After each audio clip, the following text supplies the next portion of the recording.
अध्यक्ष जी, मेरा सवाल लोक निर्माण विभाग के मंत्री जी से था कि जितने भी हमारे प्राथमिक स्कूल हैं और उच्च प्राथमिक स्कूल हैं और जो भी हमारे जो मुख्य संपर्क मार्गों से नहीं जुड़े हुए हैं, उनको क्या मुख्य संपर्क मार्गों से जोड़ने की कोई योजना है सरकार के द्वारा? तो जो उत्तर प्राप्त हुआ है, उन्होंने कहा है कि ऐसी कोई भी योजना नहीं है। अध्यक्ष जी, कल हमारे बेसिक शिक्षा के जो मंत्री जी हैं, उन्होंने भी कहा कि जो हमारे एनरोलमेंट रेट्स हैं एजुकेशन के, जो हमारे प्राइमरी स्कूल्स के, वो कम हैं। और ये जो एनरोलमेंट्स कम होने का कारण है अध्यक्ष जी, कि आज भी हमारे उत्तर प्रदेश में जो बच्चे हैं वो जब सरकारी स्कूल की ड्रेस में रहते हैं तो वो कहीं ना कहीं हिचकिचाते हैं। वो एक परिवार के लिए एक प्रमाण पत्र, आय प्रमाण पत्र की तरह काम करता है। मेरा ये एक आयरनी कह सकते हैं अध्यक्ष जी, या बड़ी ही विडंबना है कि जब हम हायर एजुकेशन की बात करते हैं तो हम बड़ा प्राउड फील करते हैं कि हम एक गवर्नमेंट मेडिकल कॉलेज से पढ़ रहे हैं, एक गवर्नमेंट इंजीनियरिंग कॉलेज से, आईआईटी से पढ़ रहे हैं, एनआईटी से पढ़ रहे हैं, हम एमबीए कर रहे हैं तो एक गवर्नमेंट इंस्टीट्यूशन से कर रहे हैं, हम गवर्नमेंट इंस्टीट्यूशन से लॉ की पढ़ाई को कर रहे हैं। लेकिन जब बात आती है हमारे प्राइमरी स्कूल्स की तो हमें कहीं ना कहीं हिचकिचाहट होती है। एक परिवार अपने आप को छिपाता है ये बताने से कि मैं प्राइमरी स्कूल में शिक्षा ग्रहण कर रहा हूँ। और इन संस्थानों की जिनकी मैंने बातें की, इनकी गुणवत्ता जो है वो सिर्फ और सिर्फ ऐसा नहीं है कि वहाँ के स्कूल के टीचर्स, वहाँ का जो एजुकेशन क्वालिटी है वो सबसे अच्छी है। एजुकेशन क्वालिटी के साथ साथ इंफ्रास्ट्रक्चर, और सबसे मोस्ट इंपॉर्टेंट है किसी भी एजुकेशन के डिपार्टमेंट को बेहतर बनाने के लिए वहाँ की रोड कनेक्टिविटी। और ये जितने भी संस्थानों की मैंने बात की है, वहाँ की कनेक्टिविटी जो है वो बहुत अच्छी है। लेकिन आज जब स्कूल के गांव की बात करते हैं, गांव के स्कूलों की, तो वहाँ के जो रास्ते हैं वो टूटे हुए हैं। बच्चे जो हैं पगडंडियों से स्कूल जा रहे हैं और बरसात में तो ऐसा हो जाता है कि रास्ते ही नहीं है कि बच्चे स्कूल पहुंच पाए।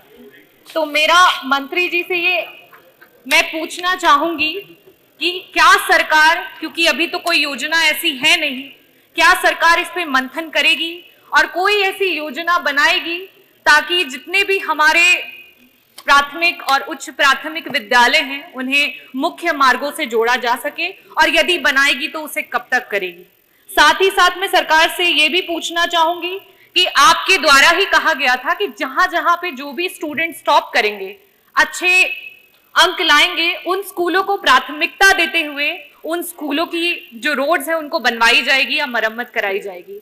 तो आपके 6 वर्षों के कार्यकाल में उन बच्चों के मनोबल को बढ़ाने के लिए, प्रोत्साहन देने के लिए, क्या सरकार के द्वारा चिन्हित कितने स्कूल हैं जिनके मार्गों को बनवाया गया?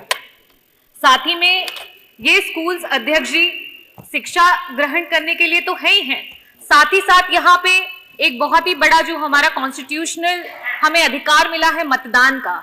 हमारे जो जनता है वहां पे मतदान देने के लिए आती है, लेकिन जब वो उन रास्तों को टूटा फूटा देखती है और कई बार तो जो हमारे पोलिंग बूथ है वहां पे जाने के लिए जगह भी नहीं होती है और वो निराश होकर के वापस चली जाती है। तो मैं आपसे ये जानना चाहूंगी कि हमारे शिक्षा और साथ ही साथ ये पोलिंग बूथ जितने भी हैं, क्या सरकार उनको प्राथमिकता पे लेते हुए वहां पे, क्योंकि अध्यक्ष जी एक और बात कहूंगी कि जो जवाब मेरा आया है उसमें ये भी बोला गया है कि जितने भी प्राथमिक विद्यालय हैं ज्यादातर या तो वो मेन रोड्स पे हैं और कुछ जो अंदर हैं उनको हमारा जो लोक निर्माण विभाग है वो कवर नहीं करता है और उसे पंचायत के द्वारा जो है वो बनाया जाएगा। लेकिन अध्यक्ष जी ये बड़ा ही महत्वपूर्ण विषय है क्योंकि यहाँ पे शिक्षा और साथ ही साथ मतदान भी होता है, और अगर पोलिंग बूथ की स्कूल्स को ना बनाया जाए रोड्स को, तो ये ठीक है। माननीय मंत्री जी,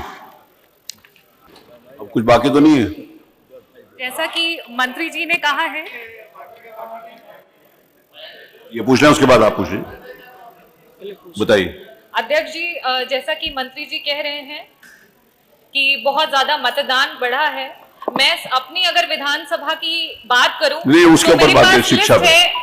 अध्यक्ष जी मेरे पास लिस्ट है कि कितने स्कूल्स हैं, बूथ्स हैं जहां पे लोगों ने वोट डालने से मना कर दिया। उन्होंने कहा कि हमारे पास जो बूथ है अगर उसी पे रास्ता नहीं है तो हम कैसे जाएंगे? मंगरा, पूसा, आलमगढ़, जरौटा, छतरपुरपुर, अरे स्कूल के बारे में, अरे स्कूल के बारे में, ये सारे स्कूल के टीचर्स बच्चों के बारे में रास्ते नहीं है। और इलेक्शन का नहीं है। जैसा कि मंत्री जी ने कहा कि कुछ रोड है जो उनके अंतर्गत आती है, कुछ पंचायत के अंतर्गत आती है, तो अध्यक्ष जी, ये जो जिम्मेदारी है एक मतदान और शिक्षा प्रोवाइड करने की, ये एक क्यूमुलेटिव जिम्मेदारी पूरे सरकार की है और मुझे लगता है इस विषय को सिर्फ एक विभाग को नहीं, पूरे सरकार को इसको सोचना चाहिए और इस पे ध्यान देना चाहिए। और जिस इंफ्रास्ट्रक्चर से आप पढ़ा रहे हैं और जहां से आप वोट्स गैदर कर रहे हैं, वहां पे आप प्रॉपर कनेक्टिविटी मुहैया कराएं, ये पूरे सरकार की जिम्मेदारी है।